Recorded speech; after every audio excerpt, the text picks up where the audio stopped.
Welcome to your last video for Chapter 9. Today we're going to talk about linear, quadratic, and exponential models.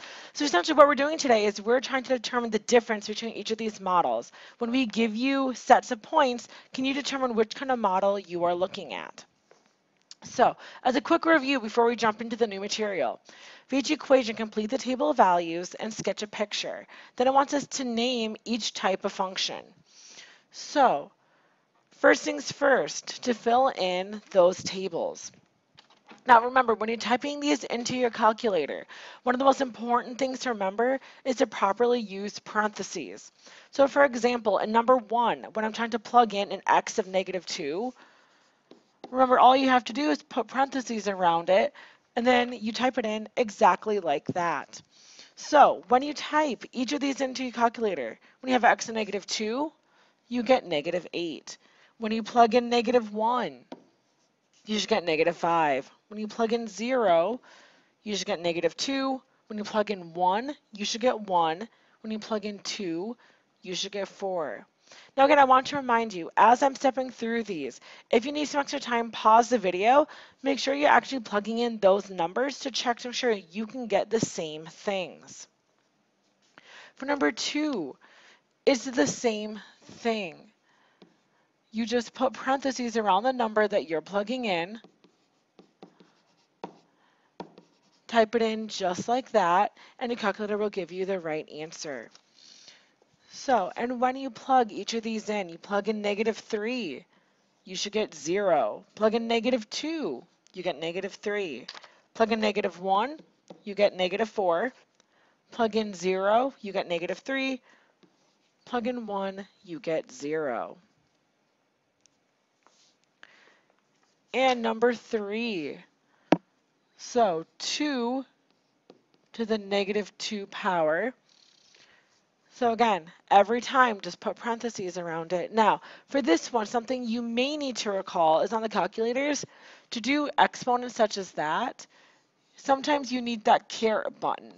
So what you type in may look something like that when you're dealing with exponents aside from squareds. So make sure you remember about that little caret symbol right there. And you type each of these in. You should get 0.25, 0.5, 1, 2, and 4. So once you lay out your tables, they want us to graph it. Now, to save some time, I apologize. To save some time, I pre-made the graphs for us. All right, so make sure if you need to pause the video for a second to sketch these down, but these are what each of those graphs look like. So now to name each of these, well, the first one should be the most obvious. Linear equation, something you've seen since 7th grade. Our next one is what we've been spending the whole chapter on. This is going to be a quadratic equation, or the graph is called a parabola. And then the last one is an exponential equation. So these are the 3 things we are going to focus on today. And one of the most important skills is recognizing those 3 graphs.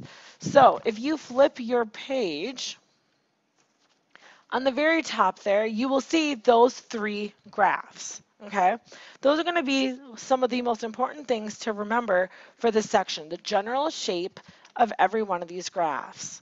Because our first way to solve these is graph them and then compare to see what general shape does it take. So for example, for A, I'm given 4 points. It wants me to graph them and then decide which model is most appropriate. So I'm going to graph this. 0, 1 goes right there. 1, 2 goes right there. 2, 4 goes right there.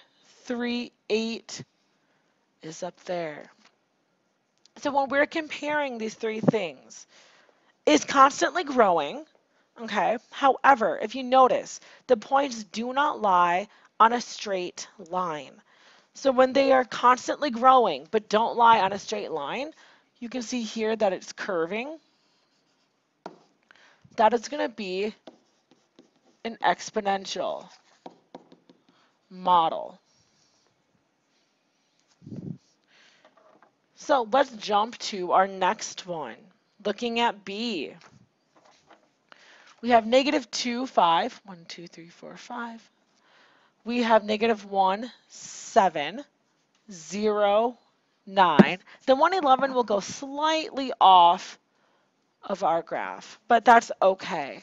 So this time, notice it is constantly increasing, constantly growing, and this time the points do lie on that straight line. Every point is up 2 over 1, up 2 over 1.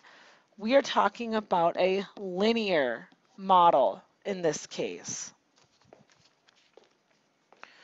When we jump to our next one, letter C, again, our first thing to do is graph it. Negative 1, 2 puts me right there. 0, 0 puts me there.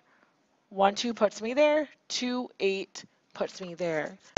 Now, this time, notice we have some that are kind of going up and down. Starting down, and then is curving up to look like that. Now, if we finish off this other side, this should look to you just like what we've been doing this whole chapter. When you have that relationship where it curves down and then has a vertex and turns around and curves back up again, that is going to be a quadratic model. So let's just do 2 more for example. So please flip the page. Looking at this one, 0, 0, 1, 1, negative 1, negative 0.5, and then 2, 3. So this one is consistently growing.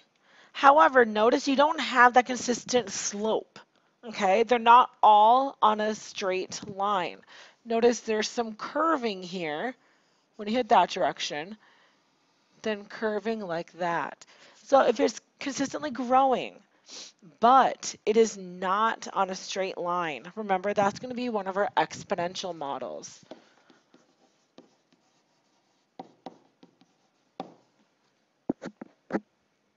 And looking at our last one, so negative 2, 11, again, is slightly off of our graph. Negative 1, negative 5, 0, 3, then 1, 5. This is the case again, notice it's coming down, approaching that vertex, and then it's shooting back up again. And again, I'm hoping this is extremely familiar to you by now, because this is what we've been graphing all chapter. This is one of our quadratic equations. All right. So if you turn the page again to the back side, now I'm going to take a little bit of time. I'm going to show you how to use the calculator to do some of this for you. So for example, for number 2, write a quadratic function y equals ax squared plus bx plus c, whose graph passes through the points 0, 7, 213, and 435. So what I'm going to do is I'm going to step through on the calculator how to do this. All right? So let me call up my handy calculator. So I want you to watch the buttons that I'm pressing so you can see exactly what I am doing.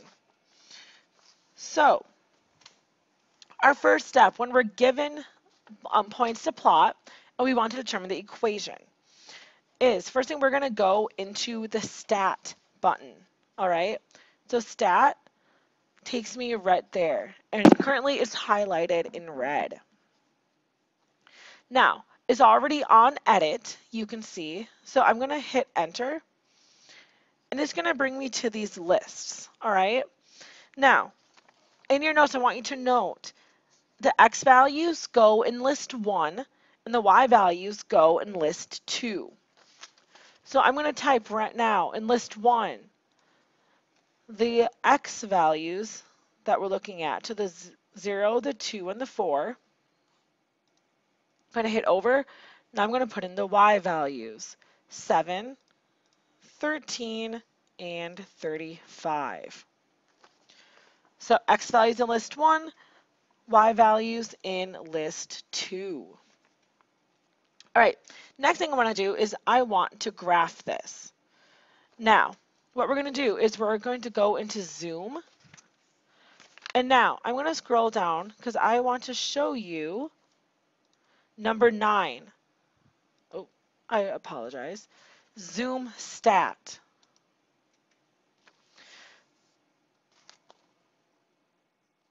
So Zoom stat will turn on, or it'll model the window to your data.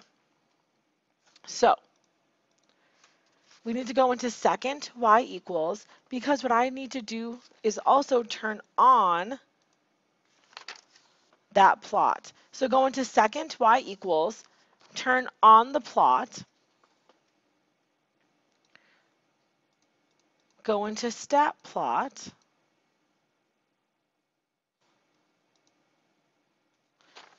and that will show me the points that I have. So here are the 3 kind of points. Now, this one is pretty difficult to tell because to me it looks like it could be exponential. However, the directions tell us to write a quadratic function. So, again, you can use this graph to kind of help you determine what you're looking at. In this case, I could see it going either way, except the directions have explicitly told us that we're looking for a quadratic. So, now to calculate that, I'm going to go back into stat. Now this time, instead of editing my list, I'm going to go over to calculate, and I'm going to scroll down to quadratic regression. So if you hit enter, just hit enter through all of this,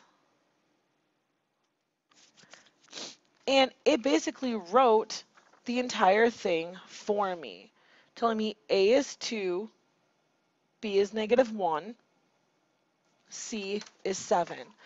So if you think about what that is telling us, what that's telling us is we have a quadratic of the form y equals ax squared, so 2x squared, plus bx, so minus 1x, plus c, plus 7. So the calculator can do all of this for us, all right? So let's do 2 more examples. So I'm going to scroll down now. We're going to do 2 more examples following this method. Okay? So I'm going to pull my calculator back up. I'm going to clear my screen. And we're going to start from the very beginning. So go into stat, edit our lists. So let's type these in. So -3, 1, -1, and 2. Then I'm going to go over, type in my y values. So my y values are 0, 4, 6, and 0. So once I've done that, I'm going to go into second, y equals, to take me to stat plot. So I can make sure that my plot is still on, which it is. Go into zoom, go down to zoom stat, and I want to look at my graph. So here, notice, you have increasing and decreasing nature. The only type that does this is a quadratic. So we know we should be looking for a quadratic equation here. So I'm going to go into stat, over to calculate, and I'm calculating a quadratic regression. Hit enter, and I'm going to hit enter through all of this. And this time it tells me A is -1, B is -1, C is 6. So when I type that, or when I write that out, that's telling me y equals ax squared, so -1 x squared, plus bx, so -1x, plus c, plus 6. All right, let's go through this one more time just to make sure that you've got it. So I'm going to clear my screen, and I'm going to start over. So go into Stat, Edit, and I'm going to type in all these x values. We're doing number 4 right now. So I have 0, 1, 2, and -1. Oh, I apologize. There we go. All right. Then we have 2, 6, 18, and 2/3. So we have all of our data in. So now let's go make sure our stat plot is still on. So second y equals stat plot on. Go to zoom. Go down to zoom stat. And there's our data this time. Now take a look at it. To me, I can tell this is not a straight line. However, it is consistently growing. So in this case, I'm going to decide that this is probably exponential. So what do we do for exponential ones? Well, stat, calculate. If you go all the way down here, down beneath what it originally shows you, you have exponential regression. So this time, that's what I'm going to do. I'm going to do an exponential regression. Click OK through all of that. And then this gives you an A of 2 and a B of 3. So what that is telling me is I have an exponential equation of the form y equals 2 times 3 to the x. All right, so thank you for joining me for your final video for Unit 9. Please make sure you have all these notes taken down, and I will see you in class.